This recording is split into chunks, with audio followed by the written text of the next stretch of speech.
Aurora, let's be serious and throw by this game of head and heart.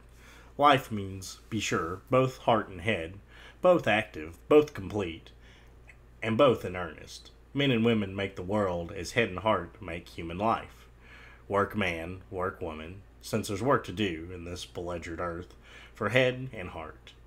And thought can never do the work of love, but work for ends. I mean for uses, not for such sleek fringes. Do you call them ends, still less God's glory, as we sow ourselves upon the velvet of those baldaquins, held twixt us in the sun, that book of yours? I have not read a page of, but I toss a rose up, it falls calyx down, you see. The chances are that, being a woman, young and pure, with such a pair of large, calm eyes, you write as well and ill upon the whole, as other women, if as well, and then what? If even a little better, still, what then? We want the best in art now, or no art. Romney's proposal to Aurora in Book 2 perfectly demonstrates the criticism of gender within the role of not only the poet, but within Victorian society. Aurora, throughout the story, is caught in between the duality of two different roles, the role of the poet and the role of the female.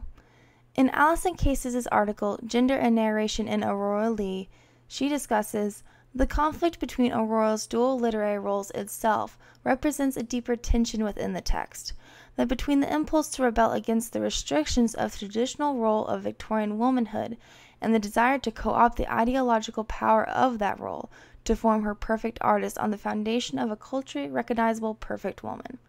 This confusing duality is perhaps why Romney is so critical of Aurora being a poet.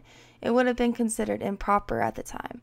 The Victorian role of the female is the proper angel of the house archetype, while the artist is unwieldy and rebellious. As demonstrated in his proposal to Aurora, he does not feel like women could produce the best art because of this duality. In lines 227 through 243, Romney demonstrates his representation of society's stance on gender roles, especially within the realm of female poetry. That you, Aurora, with large live brow and steady eyelids, cannot condescend to play at art as children play at swords, to show a pretty spirit, chiefly admired, because true action is impossible. You never can be satisfied with praise, which men give women when they judge a book, not as mere work, but as mere women's work, expressing the comparative respect, which means the absolute scorn. Oh, excellent! What grace, what facile turns, what fluent sweeps, what delicate discernment, almost thought. The book does honor to the sex, we hold. Among our female authors we make room for this fair writer, and congratulate the country that produces in these times such women, competent to spell